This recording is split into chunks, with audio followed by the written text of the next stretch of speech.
Hello, and welcome to another video lecture. Today we're looking at American propaganda during World War II. This video lecture, we're looking at some specific examples of how propaganda was used by the United States in World War II. Again, when we're thinking about propaganda, the key idea here is that it's information that's put out by a government or an organization that tries to get you to think or feel or believe a certain way. Either it's an idea, a policy, a doctrine, or some kind of cause that you should believe in. It's generally distorted or deceptive in nature. It's not 100% true or factual, and it repeats the information over and over again, the same kind of message, just kind of beats down on you that this is what you should think. It twists the truth, so there's some truth to it, but it's not completely true to make it believable. It definitely appeals to emotion. It preys on your emotional feeling as a human being. It doesn't make you think logically or using your brain. It makes you feel a certain way through emotion. It definitely uses mass media to get the message out to as many people as possible. It talks to people in their own language, and it kind of gives the illusion that, hey, peer pressure, everybody believes this way, you should too, don't be different. And so that's kind of the goals here of propaganda. Out of our textbook reading, again, this kind of goes with pages 810 to 811 on the home front. And again, we're looking here at some of the common messages that you would have from American propaganda. So the first one here is recruitment. So obviously we're at a war. You should, as a male, join the military. And so recruitment posters are very, very big in World War II. So join the Navy, man the gun. So here's a very strong, fit young man doing his part to win the war. So you can be also this kind of very heroic. But also women also were asked to be recruited. Women did serve as nurses as well as other different jobs, mainly nurses. That was a main job for most women. And so here you have a lifetime education free for high school graduates who qualify for the U.S. Cadet Nurses Corps. And here's this woman standing very proud in her uniform, and there are these girls standing behind her that are kind of looking very envious. She looks so special. What has she done to have made her stand out? And so there's kind of this envious, whoa, look at her kind of attitude. So again, feeling this emotional, hey, you should be kind of cool too. Join the Nurse Cadet Corps. Defining the enemy was also a very common theme in a lot of these propaganda posters. This idea that we're not fighting against other people, we're fighting against these monsters. And so a common theme in a lot of this propaganda is kind of the inhuman, making these villains and these enemies of ours inhuman. They're not really people. So it's okay to kill them. And that's kind of a weird thing to think about in a war, but it's not a natural act to kill a person. I mean, our emotions typically don't go that way. So during World War II, a kind of an effort was to kind of make the enemy seem almost inhuman, that they weren't really, truly alive. A lot of cartoonists, including Dr. Seuss, will do this through their characters and characterizations of these members of the Axis powers, Germany, Italy, and Japan. So here we've got two Dr. Seuss cartoons. What have you done today to help save our country? And there again you have the characterization of Adolf Hitler and Prime Minister Tojo. In the case of Japanese characterizations, in a lot of these are extremely stereotyped and racist.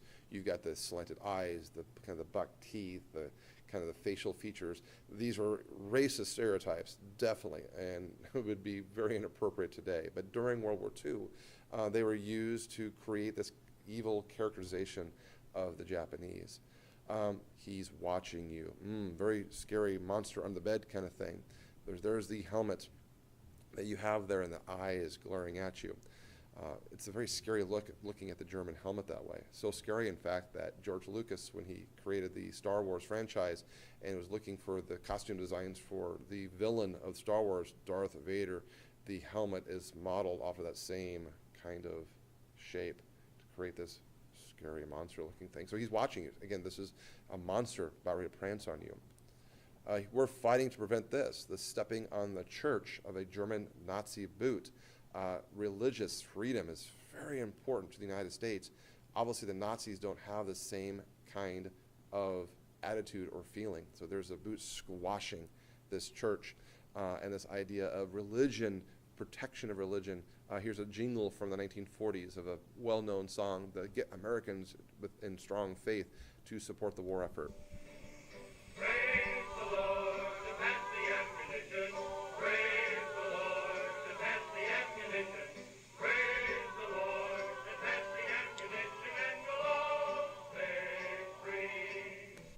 Praise the Lord and pass the ammunition. Very interesting church-type message, but in World War II, everybody does their part because we're fighting for our religious freedom. If the Nazis win, our religious freedom is going to go away. Loose lips sinks ships. Censorship of news information. Remember, the biggest concern during World War II was the enemy getting information, intel, on our actions that could be used against us. So not just for those who served in the military to be careful of what they said, but also for civilians working in certain military industries, we're also constantly barraged with propaganda about be careful what you say and where you say it at. Someone talked. Did you talk? Again, the sailor ship's been sunk and he's dying and drowning in the ocean because of you blabbing. So don't talk. Wanted for murder. Her careless talk costs lives. This woman sharing things that she probably shouldn't have been saying. And now American soldiers and sailors have been killed. She's a murderer. Kind of emotionally strong there. Someone blabbed. Button your lip. Don't talk about ship movements. Don't talk about war production. Again, a sailor's ship being sunk by submarines, and there he's drowning in the ocean because you blabbed. Don't say anything.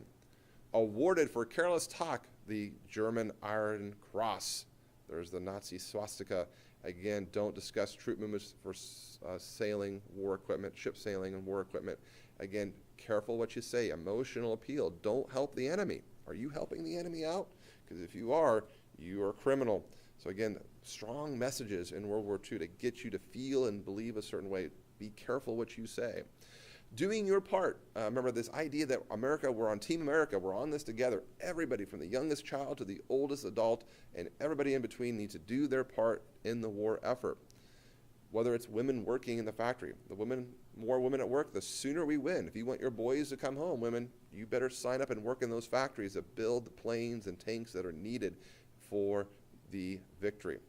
There were a lot of racial tensions in World War II. Remember, segregation, the separation of whites and blacks, was still a big problem in the 1940s. But during World War II, many of these factories began to desegregate and allowing African Americans and minorities to work right alongside whites. This created some racial tension. And so some of the propaganda that they saw was, united we win. There you see an African American and a Caucasian American, white American, working together, a big flag in the background, united we win. This idea of racial tensions helps the enemy. We have to all work together. Save waste fats for explosives. Take them to your meat dealer because your bacon fat can be made into these. Don't ask me how, but they can do it. And so everyone was asked to save their supplies. Do with less, so they'll have more. There's a smiling, happy GI drinking his cup of coffee with maybe a little bit of sugar and cream. And because you didn't have your cup of coffee this morning, he did. What's more important, your cup of coffee or his? I think people in World War II are trying to get you to think that his cup is probably more important than yours. So again, rationing, this idea that not be part of the black market. Do your part. They've got more important places to go than you do. Save your rubber. Check your tires now. You don't need to buy new tires right now. If you take care of them, they should last you a long time because these soldiers in this Jeep, they need it more than you do. So again, emotional appeal, doing your part, helping out the good guys. I gave a man. Will you give at least 10% of your pay in war bonds? Very strong emotional appeal. She gave her husband in fighting in World War II. Have you helped out that far? Have you given the ultimate sacrifice? There's a pretty strong emotional appeal there. A little bit of a guilt trip there. So buying war bonds. If you can't go fight, at least buy war bonds. So war bonds become very, very important. More production.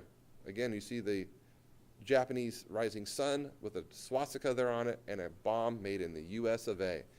If you can help increase your quota on the assembly lines, you can help win the war. Buy war bonds, again, very patriotic. Uncle Sam, soldiers, planes, emotional appeal. Scrap metal, again, this idea of conservation, recycling, reusing things, very important. There's some factual information here. It tells you what's needed, how much rubber is needed for these things. But again, the idea here is saving your rubber or recycling your rubber so America has more to make for these things. Victory gardens, doing your part, growing your own vegetables. V for victory, be sure to grow your own. V for victory, plant your own vegetables. Can all you can, very little catchy little slogan. It's a real war job. So canning isn't just something that, for house mothers, housewives. I mean, it's something important. This is for the war effort. Your being a housewife is just as important as someone working in the assembly line or somebody working there or fighting on the front lines in the Pacific or in Europe. So by you canning, you're helping doing your part. America's in this together, right? Team America. So very important. We have lots to eat this winter, won't we, Mother? Grow your own, can your own. Again, very strong messages of doing your part, helping out the war effort. And then, of course, have you really tried to save gas by getting into a car club? The soldier's looking at you. Are you being honest with yourself? Again, emotional appeal, kind of a guilt trip, kind of to guilt you. Are you carpooling or are you wasting gas that's hurting this guy and not letting him get home sooner?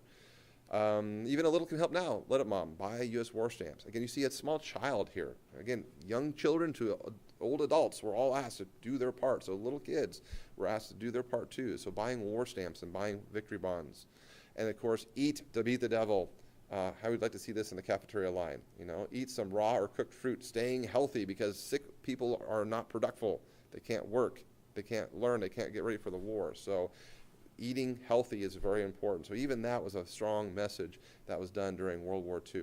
So as we think a little bit about World War II and the use of propaganda, one of the ways that the Americans mobilized and kind of unified in this kind of we're in this together mentality came from a lot of this propaganda. And it really, truly had a huge impact on the home front for a lot of Americans, getting them this sense of feeling and attitude of we're on Team America. Everybody has to do their part to win World War II because the more we work together, the sooner the war can end. Thank you for listening. As always, if you have questions, please make sure you do ask. I'll see you next time.